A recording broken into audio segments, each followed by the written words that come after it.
le Mali informe qu'il n'acceptera plus jamais qu'une réunion des Nations Unies portant sur les affaires du Mali voit la France tenir un rôle qu'elle tient pour tous les pays anciennement colonies françaises ou anciennement territoires sous tutelle française aux Nations Unies, le rôle de penholder en anglais, et en français on appelle ça le tenant de la plume, le porte-plume. En quoi consiste le fameux rôle de penholder ou de porte-plume? Il permet à l'ancienne puissance coloniale, cette fois-là transformée en puissance néocoloniale, de continuer à faire valoir principalement ses arguments quand il faut rédiger une décision concernant une de ses anciennes colonies ou un de ses anciens territoires sous tutelle. Et c'est sur la base de la proposition de résolution de l'ancienne puissance coloniale que le Conseil de sécurité délibère, fait des amendements, vote ou ne vote pas. Bref, ce statut de penholder n'est rien d'autre que le maintien au sein des Nations Unies du pouvoir néocolonial de la France sur les anciens territoires colonisés par la France, sur les anciens territoires sous tutelle française. En réalité, dans le cas d'espèce, l'ambassadeur Abdoulaye Diop, au nom de la diplomatie malienne, dit ceci: puisque nous avons porté plainte contre la France, nous ne pouvons plus accepter que la France soit à la fois juge et partie dans les affaires qui nous concernent au Conseil de sécurité. Parce que si on lui laisse toujours l'initiative de rédiger des résolutions contre nous, ou plutôt des résolutions sur nous, elle aura deux casquettes. D'une part, elle doit nous faire face pour répondre des accusations, et elle n'a pas encore accepté de nous faire face pour répondre des accusations que nous formulons contre elle. Nous ne pouvons pas, alors même qu'elle refuse de se soumettre à notre appel à un procès équitable, nous ne pouvons pas accepter de l'autre côté que ce soit elle qui soit à l'initiative des décisions nous concernant. On ne peut pas à la fois être juge et partie de la même affaire. Il y a un contentieux entre le gouvernement malien et le gouvernement français.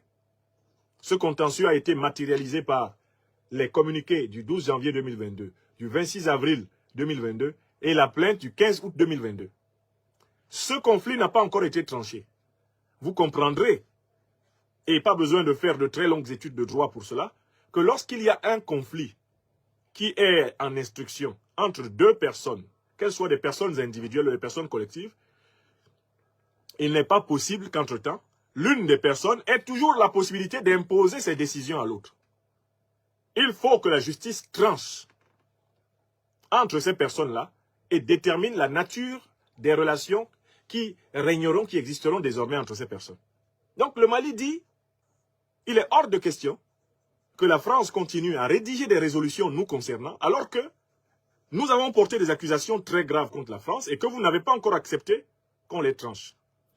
Tant que les accusations ne sont pas tranchées, eh bien, nous retirons le pouvoir à la France de se mêler de nos affaires. Si la France veut pouvoir être mêlée à nos affaires plus tard, il faut d'abord qu'elle réponde des accusations graves que nous avons formulées contre elle. Donc il faut que vous, Conseil de sécurité des Nations Unies, vous ouvriez la session extraordinaire du Conseil de sécurité que nous demandons depuis le 15 août 2022. Est-ce que vous comprenez le raisonnement logique de la diplomatie malienne? C'est très propre. C'est très propre. Si on a bien compris le bien fondé de la décision malienne, la question qui doit se poser à nous tous maintenant, c'est qu'est-ce qui va se passer? Maintenant que le Mali a dit ça, qu'est-ce qui va se passer? On va élaborer 3 hypothèses. Première hypothèse, la France persiste à tenir la plume et à rédiger des résolutions sur le Mali. Dans cette hypothèse, le Mali ne reconnaîtra aucune résolution rédigée par la France. Tant que la France se permettra ou sera autorisée éventuellement par le Conseil de sécurité à prendre la plume pour écrire sur le Mali, tout ce qu'elle écrit, même si elle écrit que le Mali est beau, le Mali est gentil, le Mali est joli, ah non, le Mali est devenu bien, ah vraiment Assimi Goïta est devenu un grand démocrate, même si c'est ce qu'ils écrivent dans la résolution. Le Mali dit, il va rejeter. Parce que le Mali conteste la légitimité de la France à écrire des résolutions sur le Mali.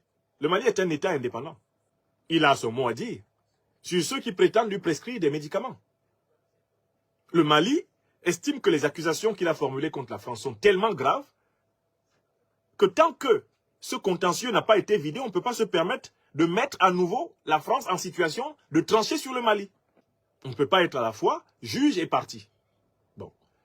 Ça, c'est la première hypothèse. La France persiste. Le Mali récusera et considérera comme nulle et de nul effet toute résolution qui est partie de la plume française.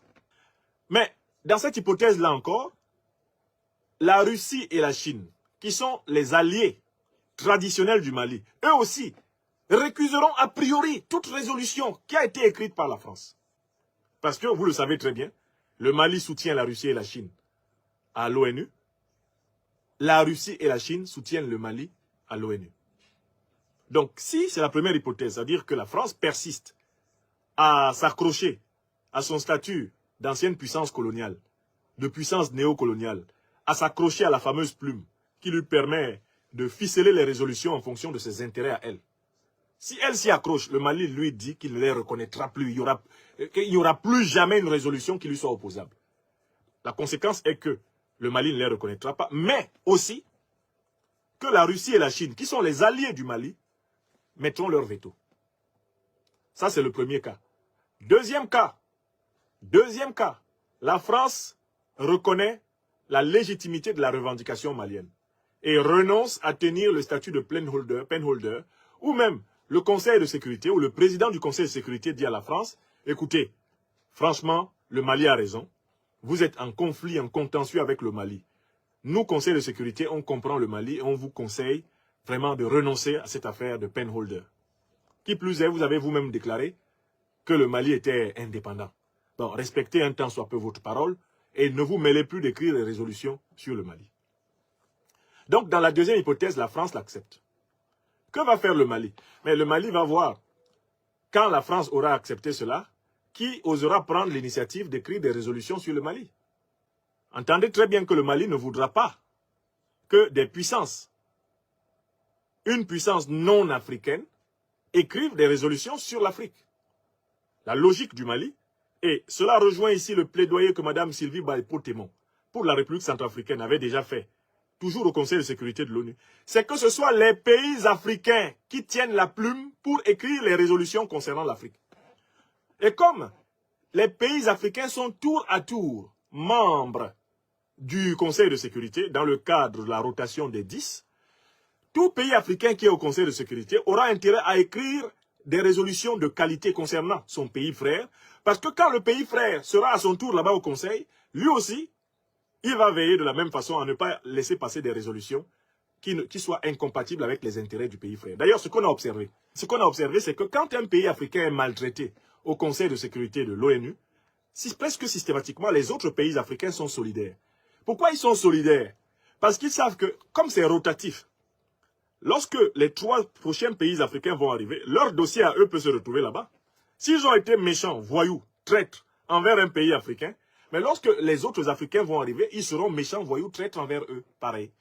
Donc en fait, les pays africains ont tendance, quand ils sont au Conseil de sécurité, à être beaucoup plus bienveillants envers leurs pays frères, parce qu'ils savent qu'en vertu du principe de rotation, leur tour peut venir. Donc, si j'ai bien compris la logique du Mali, le Mali ne veut pas que la plume quitte les mains de la France pour aller dans les mains de la Russie, ou dans les mains des États-Unis, ou dans les mains de la Chine. Non! La plume sur l'Afrique doit appartenir aux Africains. La plume sur l'Afrique doit appartenir aux Africains. Il appartient aux Africains de s'entendre sur celui qui tient la plume sur eux. On devrait,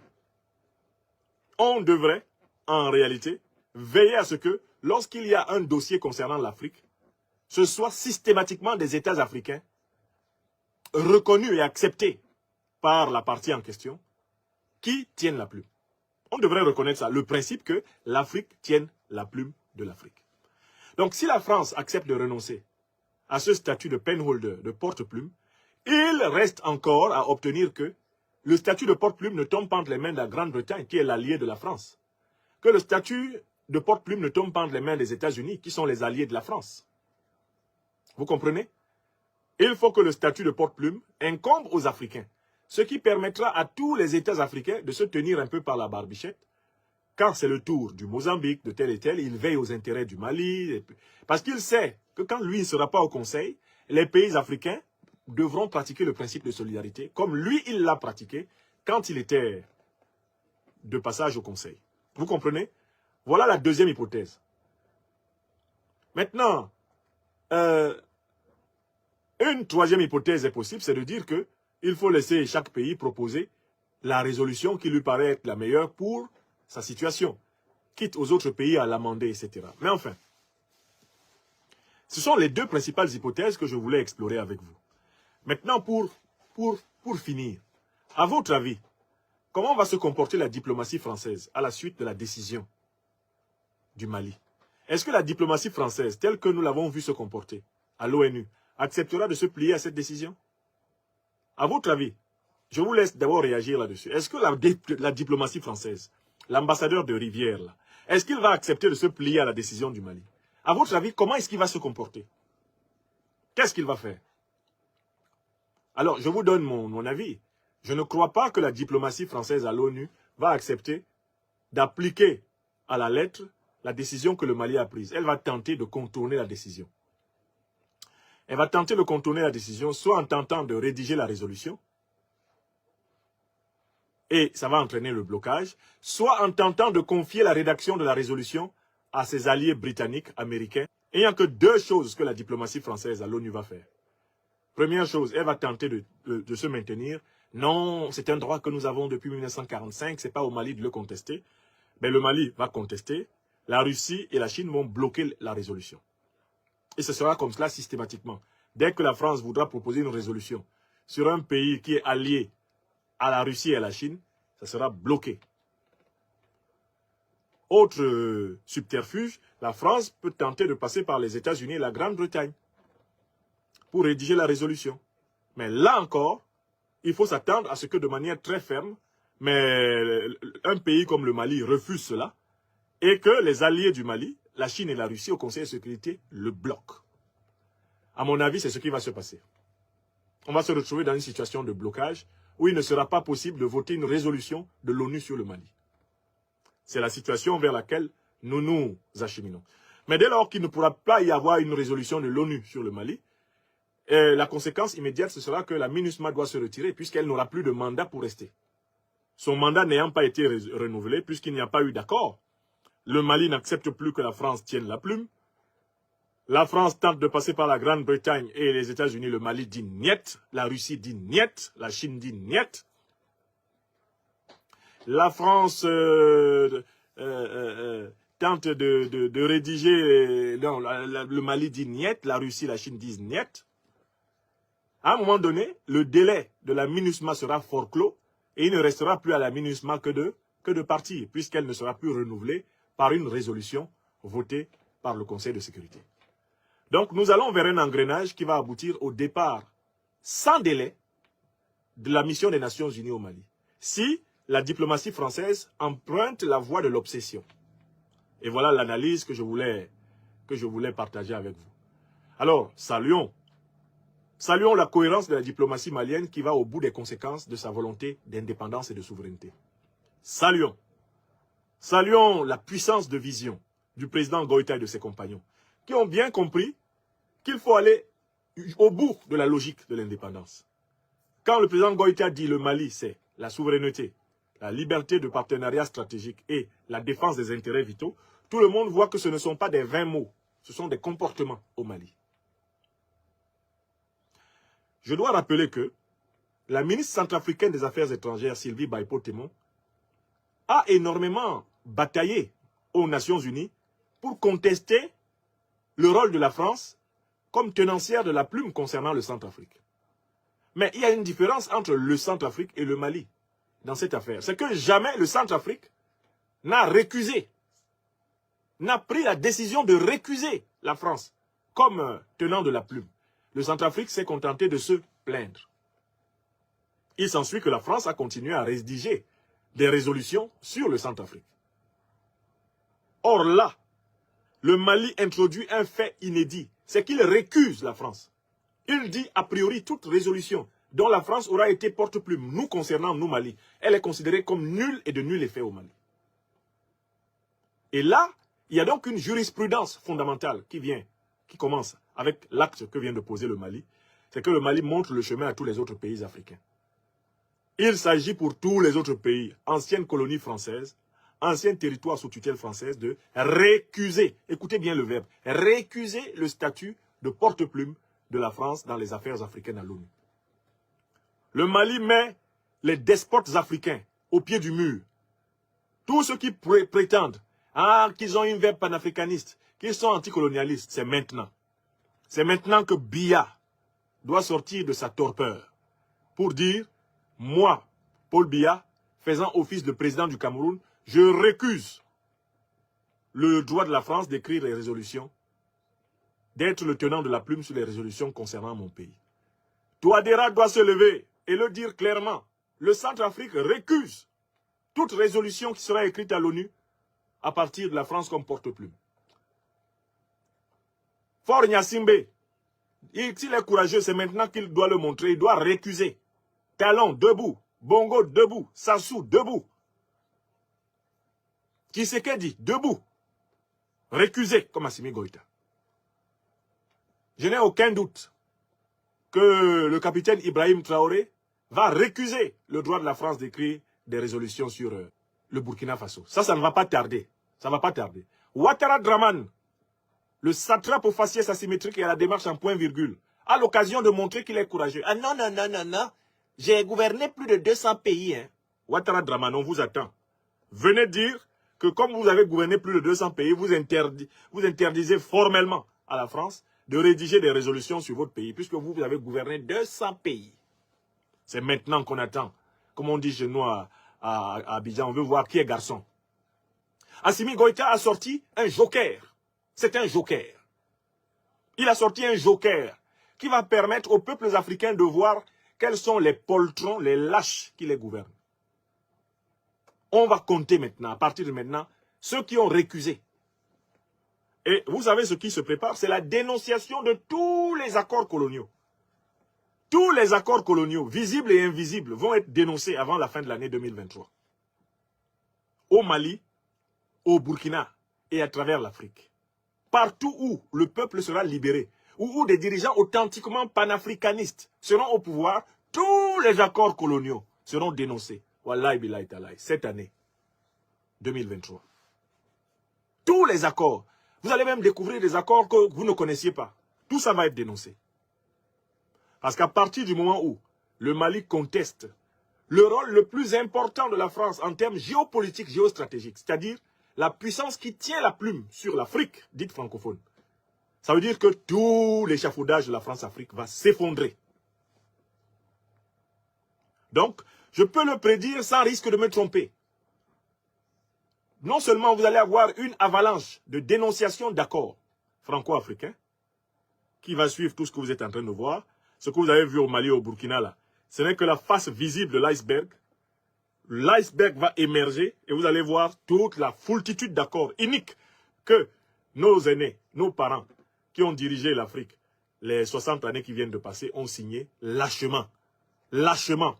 Contre leurs propres enfants que nous sommes, contre leurs petits-enfants, nos enfants, contre leurs arrière-petits-enfants, les enfants de nos enfants.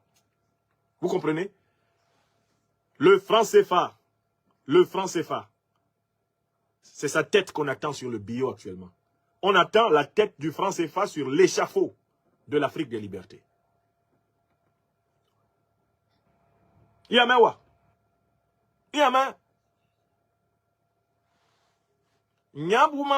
C'est ce qu'on attend. Actuellement, toute l'Afrique des libertés attend la tête du franc CFA sur l'échafaud de la liberté des peuples. Donc, tous ceux qui se promènent à travers l'Afrique, oh, Paul Biya est un panafricaniste. Biya, maintenant, allez-y, dénoncez le statut de penholder de la France. Oh, bon, président Touadéra, vous qui êtes quand même un État réveillé, vous êtes à la tête d'un État réveillé, je n'ai pas dit éveillé. Président Touadéra, vous qui êtes à la tête d'un État réveillé, au lieu de laisser ou de donner instruction seulement à votre ministre des Affaires étrangères de critiquer le statut de penholder de la France, non, donnez la décision, nous récusons. Nous, centrafricains, peuple centrafricain, gouvernement centrafricain, nous disons, toute résolution écrite par la France est nulle et de nul effet nous concernant. Emboîtez le pas au président Assimi Goïta. Libérons le continent africain. Kaka Déby, soi-disant audacieux, S'il est audacieux, si le peuple tchadien, je veux servir le peuple tchadien. Oui, allons-y, Kaka Déby. Dites que vous récusez le rôle de la France dans la rédaction des résolutions sur le Tchad. Dites ça. Les peuples vous regardent là. Là, personne ne peut se cacher, c'est fini. On ne peut plus faire de cache-cache.